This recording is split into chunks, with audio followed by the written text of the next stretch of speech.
Hello everyone, and welcome to this quick tutorial. In this video, I'll show you how to hide desktop icons in Windows. This is a simple process that can help you keep your desktop clean and organized. Let's get started.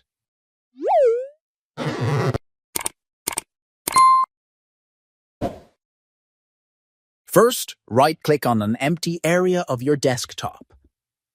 From the menu that appears, hover over the option labeled View. Simply uncheck the option that says Show Desktop Icons. Once you do this, all your desktop icons will disappear.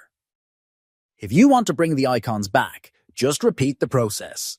Right-click on the desktop, go to View, check the Show Desktop Icons option. Your icons will reappear instantly. And that's it.